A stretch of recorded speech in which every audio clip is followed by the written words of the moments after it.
Typhoon Hinnamnor is moving into the East China Sea. Well, it will in the next couple of hours, but first it's got to blast through the Ryukyu Islands, which it will do so as an intensifying, large and dangerous typhoon. This is an important update for those living on the Ryukyu Islands and also into Taiwan, China, South Korea and southern Japan. Make sure you do pay attention. Also, subscribe to the channel. Your support is more than welcome. Leave a like on the video while you're at it and tell us how we can improve in the comment section down below. But here is your latest update on Typhoon Hinnamnor, brought to you by Force 13 this September 3rd, 2022. Let's dive straight into the forecast track map and then look at the JWC. So here's what we've got for Hinnamnor: winds of 90 miles an hour, pressure of 962 millibars. Rapid intensification is called for over the next 2 days, expecting a peak of 130 miles per hour in the East China Sea. The conditions certainly there for the storm, as we'll look at the models very shortly. There's warnings all around the East China Sea right now for the Ryukyu Islands, northern Taiwan, China, South Korea. I'm sure warnings will start to come out there too. There's a landfall actually expected on South Korea with winds of 110 miles per hour. That could be a little bit too high at this time, but still a very widespread and powerful storm expected to impact the small nation. Here's a look at what the Joint Typhoon Warning Center has. They're calling for some pretty rapid intensification themselves, up to 115 knots. There's no reason to disagree with this cone right now, but as soon as a storm gets into the East China Sea, it certainly will have a birthday party, that's for sure. Conditions there primed for intensification, and at times that intensification, even for such a large storm like Hinnamnor, could be rapid. Wind gusts as well likely to approach the Category 5 realm as it moves through the East China Sea. Here's a look at the multi-model diagnostic comparison. What a tremendous peak that the storm had in the Category 5 realm. It then underwent rapid weakening, but this time it is expected to intensify quite a bit further, up towards Category 3 status as per the models. The track consensus really set in stone right now. There's no reason for models to differentiate. Wind shear remaining low right now. It might get up into the moderate sort of realm over the next 24 hours, but then we'll take a tumble again down to the low stage. Sea surface temperatures not really falling until the storm moves past South Korea, and mid-level humidity only getting better. So the conditions right now are really only improving for the storm, and that is why we are expecting the storm to intensify quite significantly. Let's take a look at the forecast models right now. Let's hit it straight off with the winds. You can see here this is a GFS model. If we start playing this through, the purple areas indicate typhoon force conditions. If you do see whites, that is Category 3 strength or higher. The greens is tropical storm force conditions. Sorry about the complete jumble up there. You can see the typhoon conditions expected to blow through the Ryukyu Islands before significant intensification goes underway. Tropical storm force conditions extending right into China as well and Japan. Look at the storm absolutely dominating the East China Sea. A massive system, there's no two ways about it, before blasting through into South Korea again as a pretty powerful typhoon, then into the Sea of Japan, moving up towards Russia, still is a very strong and what looks to be quite a deep typhoon at that time. Japan expecting tropical storm force conditions as we play this through one more time. Typhoon force conditions as well could be experienced on the northern parts of Kyushu and then up towards Honshu as well. We could be seeing some brief periods of typhoon conditions, certainly typhoon gusts at this time, but right now it's not the concentrated wind damage that we're worried about, it's the widespread wind damage, the sort of massive swathe of gales that is expected to blow through. We could be seeing gales extend over a 2,000 mile radius diameter, so an absolute massive system, that's for sure. One of the biggest that you'll see definitely this year and probably for quite a few years as well. This is not stuff that you see every year in the Western Pacific. A very powerful beginning before it blows up dramatically and impacts a massive swathe of area. It reminds me a lot of Hagibis, however Hagibis had a very different track.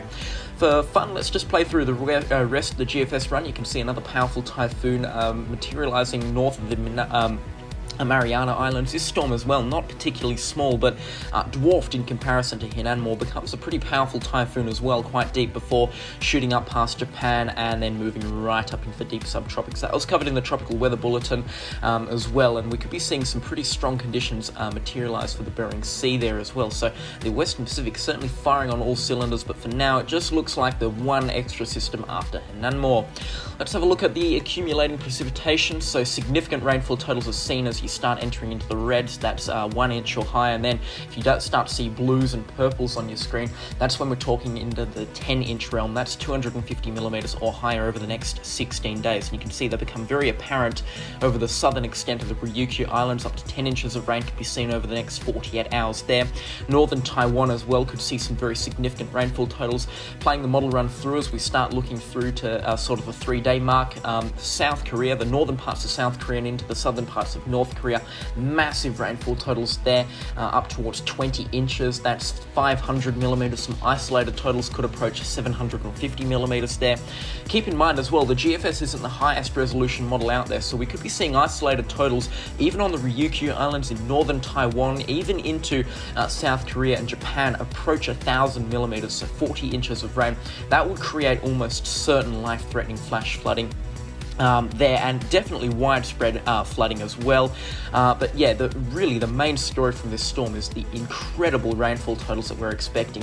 I'm not talking sort of 5 to 10 inches, which you'd see in a regular typhoon. That can itself cause flash flooding. Sort of 10 to 20 inches of rainfall for widespread locations, even for Japan as well. I mean, the majority of Honshu over the next 10 days expecting rainfall to exceed 10 inches, so flooding certainly a big threat out of this. And 16 days from now, some places could have received 25 to 30 inches of rain, and some places even more than that, so massive rainfall totals expected. There's no two ways about it. To close off the models tab, let's have a look at what the GFS is expecting Hinnamnor and the Western Pacific as a whole to look like. So this is simulated IR satellite imagery. It's not stuff to be taken seriously, however it can give a good grasp or a good look of how big this typhoon could be in its area of influence, not so much the storm structure. So again, a massive system completely dominating the East China Sea, with High Cirrus extending down to Luzon and right up towards Russia as well. Massive system. I've said that so many times, but could be a real big threat for widespread conditions, impacting South Korea before jetting up into the deep subtropics, and actually looks like it completely poos itself and rips itself apart as it becomes frontal. And again, taking a look towards the longer range, that system that materialized north of the Mariana Islands, that looks like it becomes a very powerful typhoon as well. Small in comparison to Hinnamnor, but nothing tiny, that's for sure. So yeah, it's definitely peak season for the Western Pacific, and it's stuff that we are expecting to see. Let's dive into some satellite imagery and have a look at what Hinnamnor is looking like right now. Here's a look at the IR satellite imagery for Hinnamnor. You can see that it is starting to wrap that eye wall up around the pretty apparent eye. It's certainly there, but it isn't clearing, that's for sure. It's certainly worthy of Category 1 status, maybe very shortly Category 2 status. Decent convection blasting around the center. Like I said, mid-level humidity and sea surface temperatures only on the mends of this system, so that's only going to get better. And we will be expecting this convection to pack a big punch in terms of wind and rainfall. So if that does land itself over any islands, expect rainfall totals to skyrocket. Morning time in the Western Pacific. Here's a look at the visible satellite imagery. The eye a lot more apparent there, a rotating eye wall around the system. It looks like it's really building itself up right now. Certainly looks like it's going to become a pretty significant typhoon in the East China Sea as well, with a third peak likely in the realm of Category 4 status. And like I said earlier, it's a giant system. Look at the area of influence. It's probably the better part of 1,000 nautical miles from east to west, and more like 2,000 from north to south if you're talking about area of influence.